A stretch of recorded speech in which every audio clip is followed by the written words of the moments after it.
Hey, it's Mark from Narragansett Beer with the weekly Gansett story.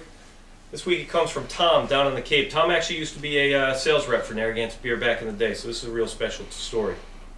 My great Gansett year, it was the fall of 1957. I was a mission man for the Narragansett Brewery, the largest seller of beer and beer products in New England. The brewery sponsored all the Red Sox games and had Irene Hennessy and Kirk Gowdy as its public face. "Hi neighbor, have a Gansett" was the slogan. It appeared on car bumpers, on beer glasses, and on signs in front of liquor stores and bars throughout the region. I drove a panel truck throughout the region that had a huge plastic mock-up of a giant imperial quart, GIQ, on the roof. I got high fives and thumbs up from everyone on the road and in the cities and towns of the region. It was fun. I was in training to be a route salesman for assignments somewhere in New England. The brewery hired me right out of college because I owned a clean, ironed dress shirt, a suit, a tie, a pork pie soft hat, not quite sure what that is, and I could tell a good story. My Irish tenor voice also helped. The pay was $75 per week and travel money, plus $125 per week to buy people Gansett beer in the bars. We had already identified the big draft beer outlets patronized by foresters, World War II veterans, and the ethnic clubs, mostly Polish and French Canadian. Most did not feature Gansett products, but featured national brands instead.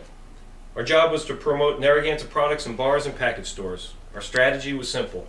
In twos, we would wander into each targeted bar around noon and order Narragansett beer. When we were offered another brand, we declined and walked out. We would do this on days on end.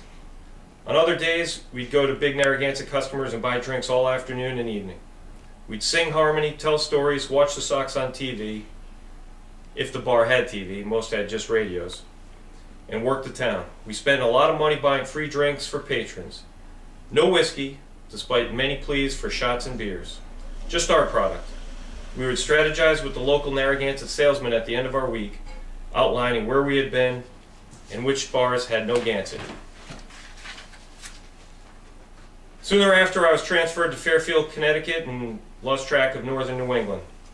I'll bet, however, that some folks are still sitting in some northern bars, awaiting in vain a return of the big spenders with the bottomless pockets, whose mission was to develop Narragansett loyalty, which was accomplished many decades ago.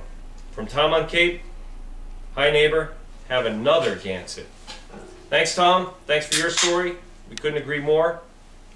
It's a pretty good story, huh Clammy? Tom, this is a shirt coming your way. Remember, you can send us your story. Just click on the My Story button on the bottom of our website. And if we choose your story, you could get a t-shirt too. So Tom, this is coming your way. Hi neighbor, have a Gansett.